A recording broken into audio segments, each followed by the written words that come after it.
একটা হত্যাকাণ্ড, যে হত্যাকাণ্ডটা পরিকল্পনা মাফিক আমাদের ছাত্রদের বিরুদ্ধে ঘটানো হয়েছে।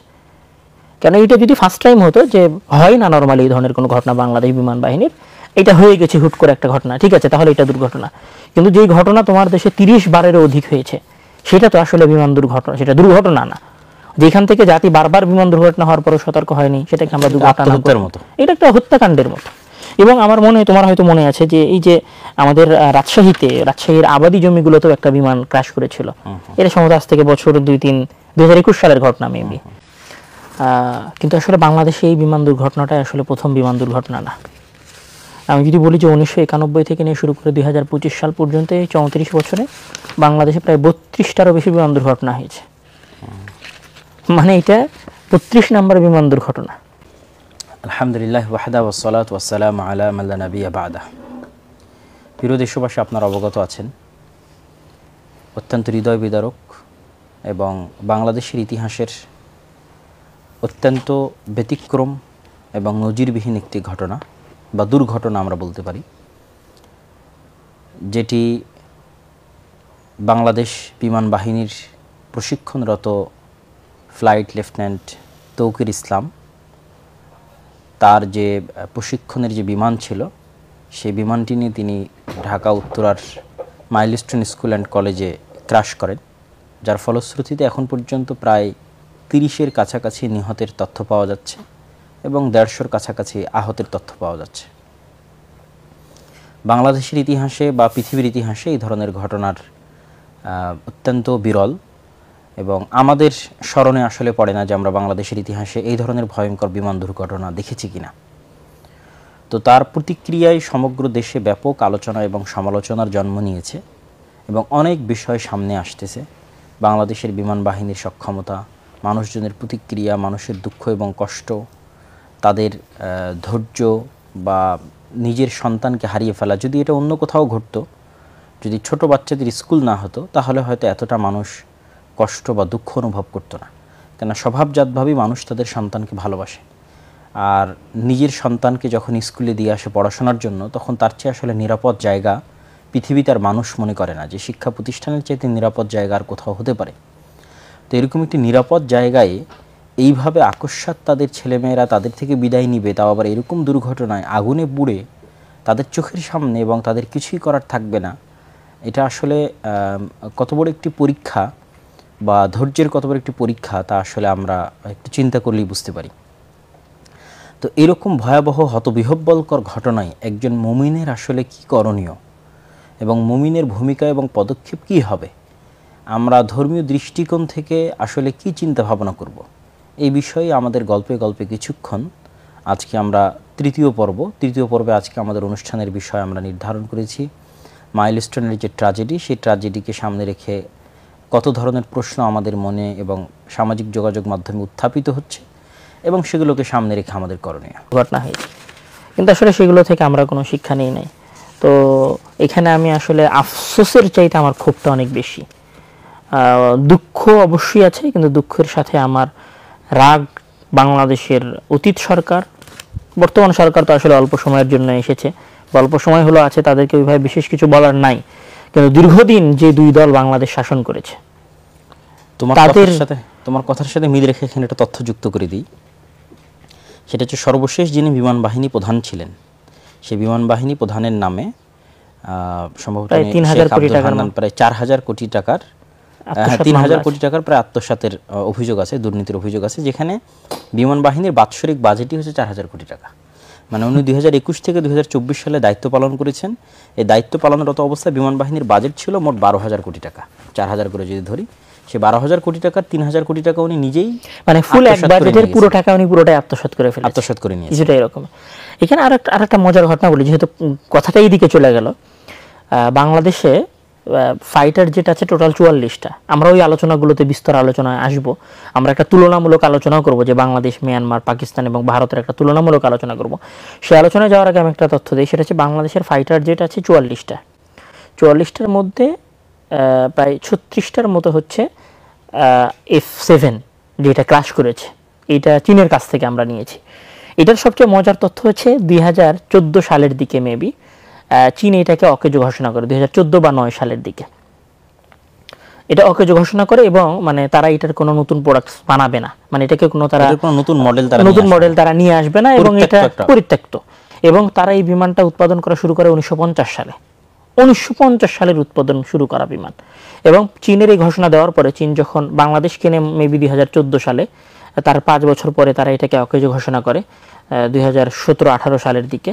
তো এই অকেজো ঘোষণা করার পরে আলবেনিয়া বা মিশরের মতো রাষ্ট্র এই বিমানটাকে পরিত্যক্ত ঘোষণা করে এবং তারা এটাকে কোনো অপারেশনে নিয়ে যাবে না। আর সেখানে বাংলাদেশের মতো একটা দেশ তারা সেই বিমান দিয়ে তাদের বিমান বাহিনীকে প্রশিক্ষণ দেওয়াচ্ছে।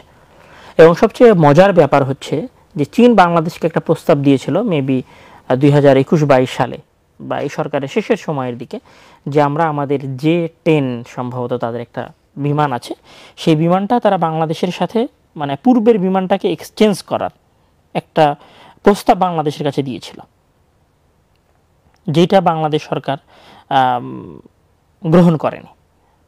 সেটাও গ্রহণ করেনি এবং সেই বিষয়ে আর কোনো চুক্তিও এগিয়ে নিয়ে যায় নাই। তো এটা আমি বলছিলাম না, আমি যেটা বলছিলাম সেটা হচ্ছে বাংলাদেশের ফাইটার জেটগুলোর মধ্যে সবচেয়ে উন্নত যেটা বিমান সেটা হচ্ছে MiG-20, যেটা রাশিয়ার তৈরি করা। সেটা বাংলাদেশের আছে 8 পিস, তার মধ্যে 6টা অপারেশনে আছে বা 5টা বা 4টা অপারেশনে আছে আর বাকিগুলো অকেজো। মানে আমাদের সবচেয়ে পাওয়ারফুল বিমানের মধ্যে অর্ধেক হচ্ছে অপারেশনের যোগ্য আর বাকি অর্ধেক অপারেশনের যোগ্য না। যেগুলো অপারেশনের যোগ্য না সেইগুলোকে মেরামত করার জন্য বাজেট করা হয়েছে প্রায় 3100 কোটি টাকার মতো, এটা বিগত সরকারের শাসন আমলে। তো যে দেশে এগুলো চলতে পারে, যে দেশের বিমান বাহিনীর প্রধান 4-5 হাজার কোটি টাকা লোপাট করতে পারে, যে দেশে মেরামতের উপরে কোটি কোটি টাকার বাজেট হতে পারে, কর্মকর্তাদের অন্তত 10 জনের বিরুদ্ধে দুদকের তদন্ত চলমান আছে।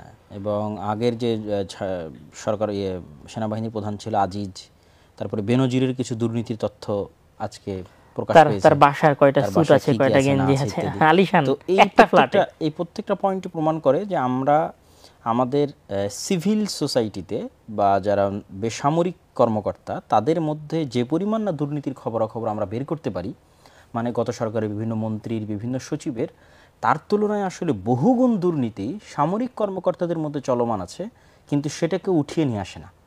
যেহেতু তারা অত্যন্ত রেস্ট্রিক্টেড এবং তাদের মধ্যে সাংবাদিকদের প্রবেশ বা তাদের তথ্য বাইরে বের হওয়ার সংখ্যা এবং সম্ভাবনা খুবই কম, ফলত তাদের এই বিষয়গুলো আমাদের চোখের আড়ালেই থেকে যায়। যতটুকু বের হয়ে আসতেছে, যেমন বিমান বাহিনী প্রধানের, তারপরে হচ্ছে সাবেক সেনাবাহিনী প্রধানের, তারপরে 10 জন সামরিক কর্মকর্তার, এই যে ন্যূনতম টুকটাক করে বের হয়ে আসতেছে, এটা হচ্ছে সমুদ্রের বিশাল দুর্নীতির উপরের সামান্য বুদবুদ মাত্র। তো এই জিনিসটাকে সামনে রেখে আমি মনে করি যে এই জিনিসটাকে সামনে রেখে সামরিক বাহিনীর দুর্নীতির উপর সামরিক কর্মকর্তাদের দিয়ে নয়, বরং সিভিল কর্মকর্তাদের দিয়ে বা বিচার বিভাগের কর্মকর্তাদের দিয়ে একটা নিরপেক্ষ তদন্ত হওয়া উচিত, যাতে সামরিক খাতে সরকার যে বাজেটটা দেয় সেই বাজেটটা যাতে সত্যিকারভাবে সামরিক খাতের জন্য ব্যয় হয়। একে তো আসলে এখানে যেটা বিষয় সেটা হচ্ছে, একে তো বাংলাদেশের যে সামরিক বাজেট সেইটা পাকিস্তান ভারতের চাইতেও অনেক কম। আমি যদি বলি পাকিস্তানের বাজেট হচ্ছে প্রায় $9 বিলিয়ন মতো, যদিও বা আজকে পাকিস্তানের রুপি অনেক বাংলাদেশের চাইতে কম, মানে বাংলাদেশের 100 টাকা নিয়ে গেলে পাকিস্তানে প্রায় 200 রুপির মতো হয়। আজকে আমরা তাদের রিজার্ভ নিয়ে হাসাহাসি করতেছি, আর কোনো কিছু নিয়ে হাসাহাসি করছি, কিন্তু 2024 সালে তাদের বাজেট ছিল সামরিক খাতে প্রায় $9 বিলিয়ন। আর $9 বিলিয়ন তারা 25 থেকে 26% এয়ার ডিফেন্স মানে এয়ারফোর্সের পেছনে ব্যবহার করেছে, 25 থেকে 26%। আর সেখানে বাংলাদেশের সামরিক খাতে ব্যয় ছিল $3 থেকে $4 বিলিয়ন, যেটা বাংলাদেশ অনুযায়ী আমরা বেশি বলতে পারি, যেখানে আমাদের বাজেটের মাত্র 1.5% শিক্ষা খাতে যায়। সেই জায়গায় যদি 3 থেকে 4 বিলিয়ন ডলার, প্রায় 40,000 কোটি টাকার মতো বাংলাদেশ সরকার সামরিক খাতে ইনভেস্ট করে, তাহলে যেখানে 40,000 কোটি টাকার মতো ইনভেস্ট হয় সেখানে আসলে কত হাজার কোটি টাকার লোপাট হয় এবং সেটা কয়টা আসলে বাইরে আসে, কোটি টাকার বাস্তবে সামগ্রী ক্রয় করা হয়। এবং এখানে সবচেয়ে মজার বিষয় হচ্ছে, আমি যদি বলি আমেরিকার কথা বলি, আমেরিকার বাজেট প্রায় সামরিক খাতে বাজেট প্রায় $800 বিলিয়ন কাছাকাছি। সেই $800 বিলিয়ন মধ্যে আমেরিকা ইউজ করে সামরিক মানে এয়ারফোর্সের জন্য প্রায় 26%-এর মতো। তারপরে যদি রাশিয়ার কথা বলি, রাশিয়ার হচ্ছে প্রায় $166 বিলিয়ন মতো, সেটার সে 26-27% এয়ারফোর্সের পেছনে ব্যবহার করে। কিন্তু যেহেতু তার একটা বিশাল এরিয়া হচ্ছে ল্যান্ড জমিনের, এই জন্য সে অধিকাংশ খরচ করে তার আর্মির জন্য, সামরিক খাত তার সেকেন্ড। এর বিপরীতে যদি আমরা চায়নার কথা বলি, চায়না প্রায় $266 বিলিয়ন খরচ করে সামরিক খাতে, $266 বিলিয়ন। সেইটার ওই রকম 20-25% হচ্ছে এয়ারফোর্সের পেছনে, মানে 20-25% এয়ারফোর্সের পেছনে, মানে মূল সামরিক খাতের খরচের। ভারত প্রায় $73 বিলিয়ন খরচ করে, আর তার এয়ারফোর্সের পেছনে খরচ করে, মানে সেনাবাহিনীগুলো বাদ দিয়ে এয়ারফোর্সের পিছনে তার স্পেসিফিক খরচ হচ্ছে $23-25%। পাকিস্তানেরও খরচ হচ্ছে $9 বিলিয়ন, ভারতের তুলনায় অনেক কম। যেখানে ভারতের $73 বিলিয়ন, সেখানে পাকিস্তানের খরচ হচ্ছে সামরিক খাতে মাত্র $9 বিলিয়ন। কিন্তু $9 বিলিয়ন দিয়েও ভারত এবং পাকিস্তানের রিসেন্ট যে যুদ্ধ হলো, সেই যুদ্ধতে যদি আমরা নিরপেক্ষ বিবেচনার দিক থেকে কথা বলি, তাহলে আমরা এটাই বলবো যে পাকিস্তান ভারতকে এক প্রকার নাকানি চুবানি খাইয়েছে। যেখানে ভারত ইসরায়েলের এয়ার ডিফেন্স সিস্টেম ব্যবহার করেছে, তারপর রাশিয়ার এয়ার ডিফেন্স সিস্টেম ব্যবহার করেছে, সেগুলো সব কিছু ব্যবহার করে পাকিস্তানের সাথে আসলে সে খুব একটা পেরে ওঠেনি। তার বিপরীতে বাংলাদেশ $2-3 বিলিয়ন খরচ করে। পাকিস্তানের চাইতে অর্থনৈতিকভাবে একটা শক্তিশালী রাষ্ট্র পাকিস্তানের চাইতে সামরিক খাতে কম ব্যয় করে। আর এই পুরো ব্যয়ের যেটা সবচেয়ে মজাদার বিষয়, সবচেয়ে মজাদার অংশ, সেটা হচ্ছে যে পাকিস্তান, ভারত সহ পুরো পৃথিবীর সামরিক বাজেটের মূল একটা খরচ হচ্ছে এয়ারফোর্সের পিছনে, মানে মূল সবচেয়ে বেশি খরচ তারা করে এয়ারফোর্সের পিছনে। আর সেখানে বাংলাদেশে এয়ারফোর্সের পিছনে সবচেয়ে কম খরচ করা হয়। বাংলাদেশের আর্মির পিছনে খরচ হয়, এয়ারফোর্সের পিছনে খরচ হয়। দিয়ে রাখি যে এয়ারফোর্সের পিছনে যদি এত কম খরচ হয়, তো তার মধ্যে আবার আরেকটা বিষয় কি, যে অপচয় এবং দুর্নীতির বিষয়ের মধ্যে একটা মজার তথ্য দিয়ে রাখি, যে গোফ রাখার জন্য ভাতা প্রদানের ব্যবস্থা আছে। গোফ রাখার জন্য ভাতা প্রদানের ব্যবস্থা আছে, মানে অর্থ খরচ করার কোথাও জায়গা নাই, তখন অর্থ কোথায় খরচ করতে হবে, প্রকৃত জায়গায় খরচ না করে কোথায় খরচ করা হচ্ছে, এই তথ্যটা হয়তো অনেকেই জানবে না। তারপরে বিভিন্ন অনুষ্ঠানের নামে এবং যত নিম্ন লেভেলের কর্মকর্তা আছে বা সাধারণ সৈনিক আছে, তাদেরকে সেই সমস্ত বড় অফিসারদের বউ, ছেলে, মেয়ে, তাদের বিভিন্ন অনুষ্ঠান, সেগুলোতে উপস্থিত হওয়া, গার্ড দেওয়া, জাস্ট এই সমস্ত কাজই বেশিরভাগ লাগিয়ে রাখা হয়, মানে যারা নিম্ন স্তরের সাধারণ যারা সৈনিক আছে। এটা তো তাদেরকে গরুর মতো খাটা, দাসের মতো ব্যবহার করা হয়, তাদের ব্যবহার করা হয়। এখানে শুধু এটা না, আসলে আজকে কথা বলতে আসতেছে বাংলাদেশ সেনাবাহিনীর এবং বাংলাদেশ এয়ারফোর্স এবং নৌবাহিনীর ভেতরের এরকম অসংখ্য তথ্য আছে, যেগুলো মানুষ হয়তো দেশের স্বার্থে বাইরে আনে না, এবং অনেক সেনাবাহিনীর সদস্য হয়তো কষ্টের স্বার্থে বা নিরাপত্তার স্বার্থে বাইরে আনে না। কিন্তু এখানে একটা বিশাল শ্রেণী আছে, বিশেষ করে যেটাকে আমরা পদাতিক বাহিনী বলতে পারি বা নিম্ন স্তরের কর্মী বলতে পারি, তাদেরকে তুমি যেটা বললা, মানে এই সার্ভিসগুলোতে কমিশন প্রাপ্ত নয় আর কি, কমিশন প্রাপ্ত নয়, তাদেরকে এই সার্ভিসগুলোর পিছনে বেশি ব্যবহার করে এবং এগুলোতে খরচ দিয়ে রেখে যে যেখানে গোফ রাখার জন্য ভাতা প্রদান করা হচ্ছে, এবং বিভিন্ন দিবস, অনুষ্ঠান, সংস্কৃতি বা বড় বড় অফিসারদের ফ্যামিলি, তাদের আত্মীয় স্বজন, তাদের গাড়ি বাড়ি, এগুলো দেখাশোনার জন্য তাদেরকে ব্যস্ত রাখা হচ্ছে। সেখানে একজন সাধারণ সৈনিক যদি দাঁড়িয়ে রাখতে চায়, তাহলে তাদের জন্য NR 1206-এর যে আইন, সে আইন দিয়ে দাঁড়িয়ে রাখার জন্য অন্তত 4-5 জায়গায় পারমিশনের জন্য যেতে হয়, এবং দেখা যাচ্ছে দাঁড়িয়ে সে তার ইচ্ছা মতো লম্বা বা বড় করতে পারবে না। তাহলে একদিকে যেমন তারা দুর্নীতি করে অজায়গায়, অকেজো জায়গায় টাকা পয়সা নষ্ট করতেছে এবং দুর্নীতি করতেছে, ঠিক সাধারণ মুসলমান যারা সৈনিক হিসেবে যোগ দিয়েছে তাদেরকে দাসের মতো খাটাচ্ছে। আবার ওই সমস্ত সাধারণ মুসলমানেরা যে তার ধর্মীয় স্বাধীনতা পালন করবে, সেই ধর্মীয় স্বাধীনতা পালনের ন্যূনতম সুযোগও নাই। এবং কয়দিন আগে ফেসবুকে একটা আমরা পোস্ট করেছিলাম একজনের, যে মিসাইল নিয়ে গবেষণা করতে চেয়েছিল বাংলাদেশে, তো ওই মিসাইল নিয়ে গবেষণা করতে চাইবে, সে MIST-র একজন স্টুডেন্ট বা MIST-তে পড়তো, তো তার পিছনে এত পরিমাণ গোয়েন্দা নিযুক্ত করা হয়েছে যে যেন বাংলাদেশ মিসাইলে স্বয়ংসম্পূর্ণ না হতে পারে বা এই ধরনের নলেজ যেন অর্জন না করতে পারে। এবং সেক্ষেত্রে আমাদের পার্শ্ববর্তী দাদাবাবুদের দেশের ব্যাপক ভূমিকা আছে। আর এই সমস্ত বর্তমান বাংলাদেশের সামরিক কর্মকর্তাদের একটা বড় যোগাযোগ আছে পার্শ্ববর্তী দাদাবাবুদের দেশের সাথে, এবং সেখানে বিভিন্ন প্রশিক্ষণের নামে যাতায়াত, ঘোরাফেরা, বিভিন্ন ট্যুর, এগুলো দিয়ে তাদের ব্রেনকে কবজা করা এবং তাদের মধ্যে এক প্রকার মনস্তাত্ত্বিক গোলামি তথা পার্শ্ববর্তী দেশ, কেন বাংলাদেশ আসলে কাকে শত্রু মনে করে সে সামরিক বাজেট বাড়াবে, এটা চোখ বন্ধ করলেই খুব ভালো জানার বিষয় যে 3 দিকে যার সীমানা বেশি তাকে শত্রু মনে করে তাকে সামরিক বাজেট বাড়াতে হবে, সে আমার শত্রু না হলেও তাকে শত্রু মনে করে বাজেট বাড়াতে হবে। সেই জায়গায় মনস্তাত্ত্বিক গোলামি ঢুকিয়ে দেওয়ার জন্য প্রচুর পরিমাণে এখানে ভারতের পক্ষ থেকে বাজেট আছে, যে এই দেশের সামরিক কর্মকর্তারা বিভিন্ন কিছু শিখতে, ঘুরতে, ট্যুর দিতে, ওই দেশে ঈদের মার্কেট করতে, দার্জিলিংয়ে বিভিন্ন জায়গায়, এমনকি আমাদের যে ফ্লাইট লেফটেন্যান্ট যে তৌকির ইসলাম মারা গেছে, তার ট্রেনিংও কিন্তু ভারতে হয়েছে, তারও একটা অংশের ট্রেনিং সে কিন্তু ভারতে গ্রহণ করেছে।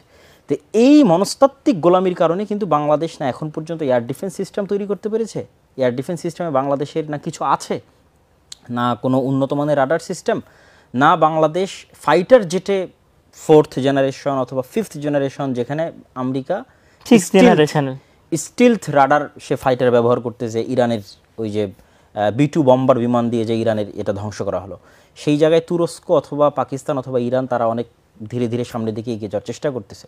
সেই তুলনায় বাংলাদেশ কিন্তু অনেক অনেক পিছিয়ে আছে।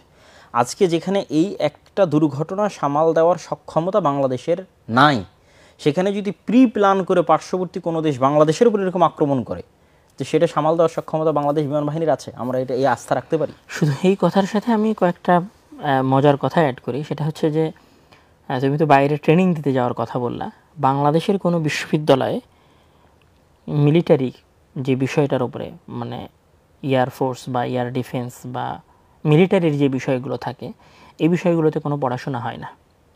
এবং সবচেয়ে মজার আরও একটা বিষয় হচ্ছে বাংলাদেশে কোনো প্রতিরক্ষা ব্যবস্থাটা শিল্প হিসেবে গড়ে ওঠেনি। শিল্প মানে বাংলাদেশে ইন্ডাস্ট্রি আছে, কাপড়ের ইন্ডাস্ট্রি আছে, সুতার ইন্ডাস্ট্রি আছে, কিন্তু বাংলাদেশে কোনো অস্ত্র শিল্প নাই। আচ্ছা, একদম ন্যূনতম সীমিত পর্যায়ে ওই একটা হয়তো বুলেট তৈরি করে, প্রাইভেট কোনো অস্ত্র শিল্প নাই। এর বিপরীতে যদি আমরা পাকিস্তানে দেখি, মানে যেহেতু আসলে আমাদের মাঝে চেতনাবোধটা বেশি, তো 71-এর চেতনা আমরা বেশি লালন করি, তো আমি 71-এর চেতনার জায়গা থেকেই কথা বলতেছি। যাদের মানে সকাল সন্ধ্যা, সেটা আগে তো আওয়ামী লীগ রাজাকার বলতো, এখন বিএনপি তাদের ছোট ভাই রাজাকার বলতেছে। তো যেই স্লোগানটাকে কেন্দ্র করে আমরা বাংলাদেশে আগেও রাজনীতি করেছি, এখনও আর এক দল রাজনীতি করার চেষ্টা করতেছে, আমি তাদেরই উদাহরণ দিচ্ছি।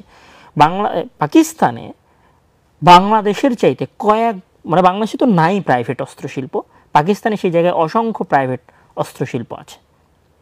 এবং এখানে আরেকটা কথা আসলো, এয়ার ডিফেন্স সিস্টেম। তুমি MiG-20 আমেরিকার যে B2 স্টিলস বিমান ব্যবহার করার কথা বললা, আমি এখানে যদি 3টা যুদ্ধের উদাহরণ দিই, যে ভারত এবং পাকিস্তানের ভেতরে যে যুদ্ধ হয়েছিল, সেই যুদ্ধটা কিন্তু বিমানের ছিল, আকাশের যুদ্ধ ছিল, ড্রোন ছিল, বিমান ছিল, হ্যাঁ, মানে আকাশ কেন্দ্রিক বিমান বাহিনীর যুদ্ধ ছিল, এয়ারফোর্সের যুদ্ধ ছিল। ইরান এবং ইসরায়েলের যে যুদ্ধ ছিল, সেটাও এয়ারফোর্সের যুদ্ধ ছিল। এবং এখানে চমৎকার কথা বলি, সেটা হচ্ছে যে ইরান প্রায় 534টা, প্রায় 550-এর মতো মিসাইল হামলা করেছে ইসরায়েলে। তার মধ্যে 34টা থেকে 35টার মতো বিমান মিসাইল শুধু ইসরায়েলে গিয়ে হামলা করতে পেরেছে। অর্থাৎ 94% বিমান ইসরায়েলের এয়ার ডিফেন্স সিস্টেম প্রতিহত করেছে। মিসাইল ইসরায়েলের এয়ার ডিফেন্স সিস্টেম প্রতিহত, হ্যাঁ, আয়রন ডোম, আরও তাদের আরও একটা আছে, একটা হচ্ছে ডেভিড, কয়েক স্তরের আছে। তো সেগুলো তারা প্রতিহত করেছে। এবং আমেরিকা তার মূল বাজেট রাখতেছে এয়ারফোর্সের পেছনে। এবং অন্যদিকে ইউক্রেন রাশিয়ার বিরুদ্ধে যে যুদ্ধ করতেছে, সেই যুদ্ধেও ইউক্রেন যে প্রতিরক্ষা ব্যবস্থা প্রতিষ্ঠা করেছে, সেটাও হচ্ছে তারা ইসরায়েলের একটা ডিফেন্স সিস্টেম আছে, সেই ডিফেন্স সিস্টেমটাকে ব্যবহার করার চেষ্টা করতেছে, যেটাকে তারা বলতেছে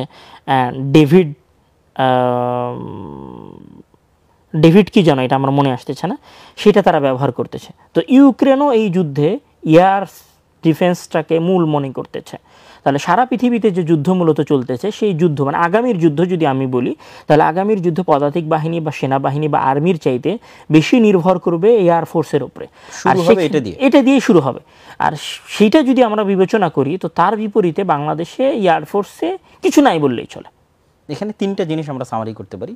1 নম্বর হচ্ছে যে ফাইটার জেট, 2 নম্বর হচ্ছে এয়ার ডিফেন্স সিস্টেম, 3 নম্বর হচ্ছে রাডার। এয়ার ডিফেন্সের মধ্যে রাডার আসবে, 3 নম্বর হচ্ছে ড্রোন। তো এই 3টে জিনিসকে সামনে রেখে আমরা যদি বলি ভারত পাকিস্তানের যুদ্ধ, ইরান ইসরায়েলের যুদ্ধ, বা রাশিয়া ইউক্রেনের যুদ্ধ, বা ইন ফিউচারের যুদ্ধ, তো আমার মনে হয় 3টেতেই বাংলাদেশ অনেক দুর্বল অবস্থায় আছে। ফাইটার জেটও অনেক পিছিয়ে আছে, এয়ার ডিফেন্স সিস্টেম তথা তার নিজস্ব আকাশকে সে রক্ষা করবে, সেটা তো অনেক দুর্বল অবস্থায় আছে। আর 3 নম্বর যদি বলি ড্রোন, তাহলে হয়তো ইদানিং লাস্ট তুরস্ক থেকে কিছু কামিকাজি ড্রোন নাকি একটা ড্রোন বাংলাদেশ কিনেছে, ওইটা ছাড়া আসলে ড্রোনে তেমন কোনো অগ্রগতি বাংলাদেশের নাই। আর এয়ার ডিফেন্স এবং ফাইটার জেটে একদম বেকার অবস্থা আর কি, আমরা যদি একদম স্বাভাবিক ভাষায় বলি। চীন থেকে আমাদের দেশের সরকার একটা এয়ার ডিফেন্স সিস্টেম কিনেছিল, যেটা হচ্ছে FM-90, স্বল্প পাল্লার একটা বিমান বিধ্বংসী ক্ষেপণাস্ত্র। তার লিমিটেশন হচ্ছে 7 মিটার থেকে না মানে 15 কিলোমিটার পর্যন্ত সে এটা হচ্ছে আসলে গণনার মধ্যে পড়ে না, আমি এটা পড়ে 15 দেখেছি। কিলোমিটার পর্যন্ত আর কি। এটা তা আমি গণনার শুধু মধ্যে একটু পড়ে। বলি যে এর বিপরীতে S-400 যেটা রাশিয়ার S-400 এর কিলোমিটার হচ্ছে 400 কিলোমিটার পর্যন্ত, 400, যেটা ভারতে মানে আছে। হ্যাঁ 400 কিলোমিটার দূরের কোনো 400 কিলোমিটার দূরে যদি কোনো 400 মিসাইল কিলোমিটার আসে, আশপাশে থেকে কোনো সে মিসাইল ধ্বংস আসে করতে পারে। সেটাতে সে ডিটেক্ট করতে পারে এবং সেটাতে সে হামলা করতে পারে, পাল্টা গিয়ে সেটাকে ধ্বংস করতে পাল্টা পারে। সে হামলা করতে পারে। এবং বর্তমান পৃথিবীর আসলে প্রতিযোগিতাটাই চলছে এয়ার ডিফেন্স সিস্টেমের উপরে। মানে বর্তমান পৃথিবীতে যারা যেটা করার চেষ্টা করতেছে তাদের চেষ্টার মূল একটা হ্যাঁ, এই অংশ যে হচ্ছে কিছুদিন এয়ার আগে যেমন ডিফেন্স। চায়না বলল যে স্টিলথ যে ফাইটার জেট, যেটা রাডারকে ফাঁকি দিতে পারে আমেরিকার, সেটাকে ধরার মতো প্রযুক্তি চায়না তৈরি করে ফেলেছে। এটা হচ্ছে কিছুদিন এরা আগে বলছে হচ্ছে quantum defence system, quantum physics দিয়ে হয়তো তৈরি হ্যাঁ করেছে। এটা ফিজিক্স দিয়ে তৈরি করেছে। এটা চলমান একটা প্রজেক্ট, পৃথিবীতে সবচেয়ে চ্যালেঞ্জিং এখন প্রজেক্ট হচ্ছে কোয়ান্টাম প্রজেক্ট বা কোয়ান্টাম কম্পিউটারিং এর ক্ষেত্রে বলতে কোয়ান্টাম পারি। ফিজিক্সকে সামনে রেখে সামনের দিকে আগানো, এটা অত্যন্ত ক্ষুদ্র থেকে ক্ষুদ্রতী অংশ নিয়ে কাজ করা। জি, তো সব মিলিয়ে আমরা যদি এয়ারফোর্সের ওপরে আমাদের কথাটুকু টানি, তো অন্যদের আমরা যে জায়গায় ভুলছিলাম আর কি, কথাটা একটু এলোমেলো হয়ে গেল। ডিফেন্স সিস্টেমে আমাদের যেমন দুর্বলতা আছে, সামরিক যুদ্ধ বিমানে আমাদের তেমন দুর্বলতা আছে, এবং ড্রোনের ক্ষেত্রেও আমাদের দুর্বলতা আছে। সকল দুর্বলতাকে সামনে রেখে বাংলাদেশ সরকারের যে বাজেট এয়ারফোর্সের জন্য সেটা অনেক কম। এবং এখানে একটা মজার কথা বলি, যেটা আমি বলতে যাচ্ছিলাম শুরুতে, সেটা হচ্ছে যে সবাই এয়ারফোর্সে বাজেট দিচ্ছে, বেশি করতেছে, আর বাংলাদেশে এয়ারফোর্সের বাজেট হচ্ছে সেনাবাহিনীর মানে সামরিক খাতের বাজেটের মধ্যে সবচেয়ে কম অংশ পায় আসলে এয়ারফোর্স। আসলে কার ভয়ে, কার ইশারায় বাংলাদেশ আসলে এয়ারফোর্সের সবচেয়ে কম বাজেট রেখেছে? এবং একটা মজার বিষয়, বাংলাদেশ একসময় রাশিয়ার কাছ থেকে একটা ট্রেনিং বিমান কেনার চেষ্টা করেছিল, ফাইটার জেট, যেটার মূল উদ্দেশ্য ছিল মানে ওইটা যদি কেউ ট্রেনিং নেয়, এটা হচ্ছে তাদের ভাষায় 130, রাশিয়ার ভাষায় কি যেন বলে এটাকে, তো সেটাতে ট্রেনিং দিলে যেটা সুবিধা হয় যে ওই বিমানে ট্রেনিং দেওয়ার পরে রাফায়েল বা F-60 এরকম যে কোনো ধরনের বিমান ওই পাইলট পরিচালনা করতে পারে। এই প্রযুক্তি বাংলাদেশ মানে এইটার প্রতি বাংলাদেশ 15-16 সালের দিকে আগ্রহ দেখালেও বাংলাদেশ এরপরে এই চুক্তির দিকে আর আগ্রহ দেখায় নাই। মানে কার ইশারায় আসলে চুক্তিটা বন্ধ হয়ে গেছে সেটা আল্লাহ তাআলাই ভালো জানে বলতে আমরাও জানি এবং বাংলাদেশে আলোচনা হচ্ছে। এবং সবচেয়ে মজার বিষয় হচ্ছে নীলফামারীর যে বিমানবন্দর, দক্ষিণ এশিয়ার সর্ববৃহৎ বিমানবন্দর, সামরিক বিমানবন্দর, অথচ সেই বিমানবন্দরের কোনো সামরিক বিমান ঘাঁটি, অথচ সেই বিমান ঘাঁটির কোনো কার্যক্রম নাই। তাহলে বাংলাদেশে আমি এটা বলবো যে বাংলাদেশে প্ল্যানিং বাংলাদেশের বিমান বাহিনীটাকে ডিমোটিভেটেড, অবহেলিত এবং বাধ্য করে ছোট করে রাখা হয়। আর তার বিপরীতে বাংলাদেশ যেটাতে সবচেয়ে শক্তিশালী এবং বাংলাদেশে যে জিনিসটা আমদানি করা হয়েছে এবং বাংলাদেশ যেটাতে সারা পৃথিবীর চেয়ে এগিয়ে আছে, সেটা যে চেতনার ব্যবসা আর রাজনীতি, সভাপতি, সহসভাপতি, ছাত্রনেতা, চাঁদাবাজি, দুর্নীতি। আসলে 53 বছরে একটা বিষয়ে বাংলাদেশ সারা পৃথিবীতে সর্বোচ্চ স্থান অধিকার করেছে যদি আমরা বলি, এবং এটাই যদি বাংলাদেশের সফলতা যদি আমরা বলি, তাহলে এই 53 বছরে আমাদের সফলতা হচ্ছে 71-এর চেতনা, এর বাইরে আর কোনো কিছু নাই। এই জায়গায় আসলে আমরা যাকেই পরিষ্কার করার চেষ্টা করি না কেন, বাংলাদেশে যারাই 53 বছরে ক্ষমতায় এসেছে তারা সবাই বাংলাদেশের এয়ারফোর্সের দুর্বলতার জন্য দায়ী, এবং তারা সবাই বাংলাদেশের 34 বছরের 32টা বিমান দুর্ঘটনার জন্য দায়ী, তারাই বাংলাদেশের এয়ার ডিফেন্স সিস্টেমে সবচেয়ে দুর্বল থাকার জন্য দায়ী। আজকে হয়তো মানুষ ফ্র্যাঙ্কলি কথা বলতে পারতেছে, তাই এই বিষয়গুলো আসতেছে। যদি আজকে দলীয় সরকার থাকতো তাহলে আজকে ওই বিষয়গুলো আসতো না। এবং বাংলাদেশের নতজন পররাষ্ট্রনীতি কেন মানে এয়ার ডিফেন্স সিস্টেমে বা বাজেট কেন বাড়াতে পারতেছে না, বা যেটা তুমি বললা যে এগুলোতে কেন আসলে সামনের দিকে আগানো যাচ্ছে না, কোন ইঙ্গিত বা কোন আকার বা কোন প্রবলেম, সেটা যে বাংলাদেশের নতজন পররাষ্ট্রনীতি। এই জায়গা থেকে যদি বাংলাদেশ বের হতে চায়, তাহলে বাংলাদেশকে চায়না এবং পাকিস্তান এবং তুরস্ক, এই যে বেল্টটা আছে, এই বেল্টের সাথে তার সামরিক সক্ষমতা, সামরিক যোগাযোগ এবং সামরিক চুক্তি বাড়াতে হবে। এবং এটাতে আসলে কারো কথায় কান দেওয়া যাবে না, এটা নিজস্ব স্বাধীনতার জন্য এটা জরুরি। এটা কারো কথায় কান দিয়ে এটাতে পিছিয়ে থাকতে হবে না। এখানে আসলে মানে আমি বলি এটাও আসলে চেতনার সমস্যা থেকে শুরু। মানে আমাদের দেশের মানুষ কেন এইটা মনে করে যে ভারত আমাদের বন্ধু, ঠিক আছে, ওকে, ভারত আমাদের বন্ধু, 71-এ ভারত আমাদেরকে সাহায্য করেছে, ঠিক আছে, তর্কের খাতিরে মেনে নিলাম যে ভারত 71-এ আমাদেরকে সহযোগিতা করেছে, তারা আমাদের বন্ধু, ঠিক আছে, অন্ধ হয়েই মেনে নিলাম। কিন্তু এর মানে কি এইটা যে আমরা আমাদের সামরিক খাতে কোনো উন্নয়ন ঘটাতে পারবো না? বা এর মানে কি এইটা যে আমরা নিজেদেরকে শক্তিশালী করতে পারবো না? এই জায়গায় কেন আমাদেরকে ভারতের কথা শুনতে হবে? 71-এ ভারতের পক্ষ থেকে একটা 7 দফা চুক্তি করা হয়েছিল বাংলাদেশের তৎকালীন অন্তর্বর্তী সরকারের সাথে। যে চুক্তির মধ্যে একটা দফা ছিল যে বাংলাদেশের নিজস্ব স্বাধীন সেনাবাহিনী থাকবে না, বাংলাদেশের মিলিশিয়া টাইপ কিছু সীমিত অস্ত্রের ব্যবহারের বাহিনী থাকবে যারা অভ্যন্তরীণ নিরাপত্তা রক্ষা করবে। আর বাংলাদেশের পুরো পররাষ্ট্রনীতি এবং বাংলাদেশের পুরো সামরিক সিস্টেম আমাদের পার্শ্ববর্তী দেশ, শান্তির বিষয়টা পার্শ্ববর্তী দেশ দেখবে। তাহলে যেহেতু ওই সময় থেকে তাদের এই মেন্টালিটি ছিল, সুতরাং এটা তো তারা কন্টিনিউয়াস চাপাতেই থাকবে। এবং সবচেয়ে যে বিষয়গুলো অসন্তুষ্টির যে বিষয়গুলো এসেছে, সেই বিষয়গুলো তো স্পষ্ট যে আসলে ভারত চায় না, আমাদের দাদা বাবুরা চায় না যে আমরা শক্তিশালী হই, সামরিক দিক থেকে আমাদের এবং আমাদের পররাষ্ট্রনীতি স্বাধীন হোক, এটা তারা কোনোভাবেই চায় না। এবং এখানে কথা আসলো তাই বলি, এই যে আমাদের পাশের মায়ানমার, যদি মায়ানমারের সামরিক খাতের কথা বলা হয়, আমাদের সামরিক খাতে বাজেট হচ্ছে 699 কোটি টাকা, 699 কোটি মার্কিন ডলার। সেখানে মায়ানমারের সামরিক খাতের ব্যয় হচ্ছে 270 কোটি মার্কিন ডলার। মানে তারা আমাদের চাইতে অর্ধেক ব্যয় করে। অথচ আমার যেমন আমি যদি নৌজাহাজের কথা বলি, তাহলে মায়ানমারের কাছে নৌজাহাজ আছে 362টা, তার মধ্যে যুদ্ধ জাহাজ আছে 362টার মধ্যে 238টা, আর সেখানে বাংলাদেশের যুদ্ধ জাহাজ আছে 190টা, আর তার মধ্যে যুদ্ধ করতে পারবে এরকম যুদ্ধ জাহাজ আছে 145টা।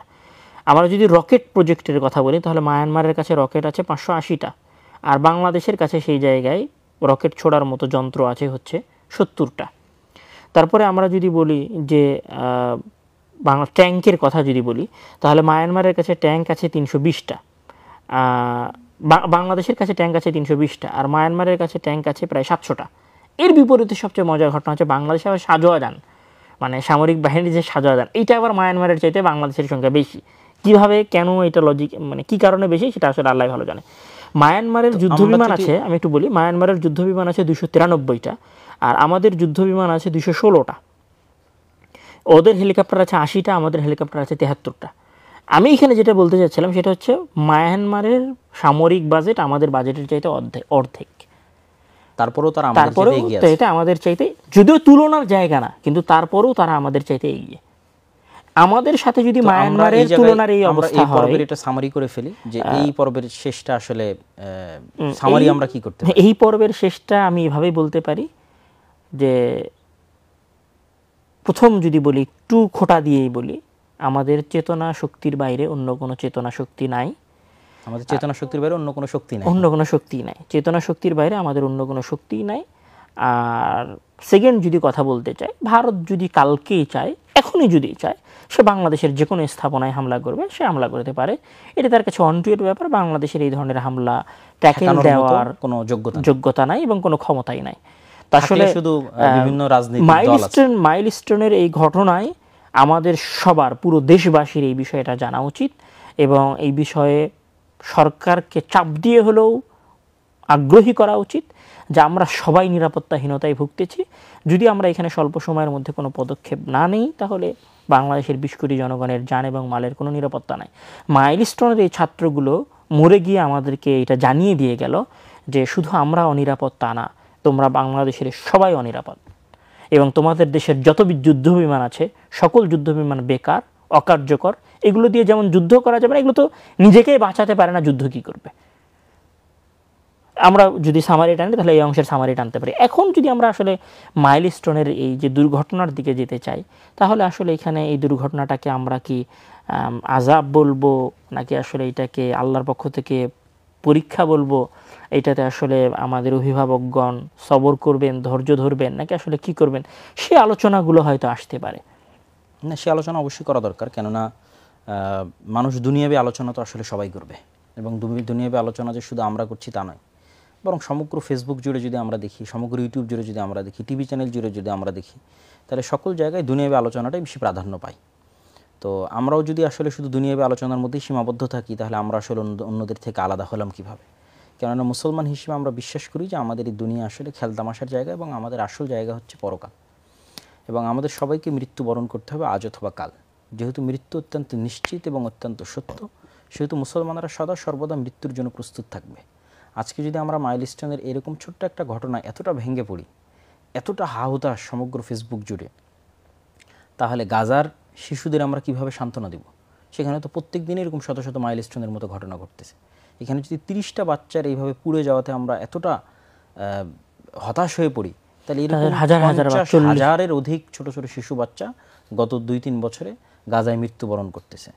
তাহলে আমাদের এখান থেকে যেটা আমাদের শিক্ষা নেওয়ার বিষয়, যে আমরা যদি দ্বীনি বিষয়টা দেখি বা আল্লাহ সুবহানাহু ওয়া তাআলার উপর আস্থা বা তাকদীরের উপর বিশ্বাস বা ধৈর্য ধারণ বা পরীক্ষা, এই বিষয়টা যদি দেখি, তাহলে এটার আমি এইভাবে, তুমি অবশ্যই আরও সুন্দর বলতে পারবা, আমি এটাতে এইভাবে সামারি করতে চাই যে একজন মুমিনের জীবনে আল্লাহ সুবহানাহু ওয়া তাআলা পরীক্ষা করবেন, তার ওয়াদা দিয়েছেন।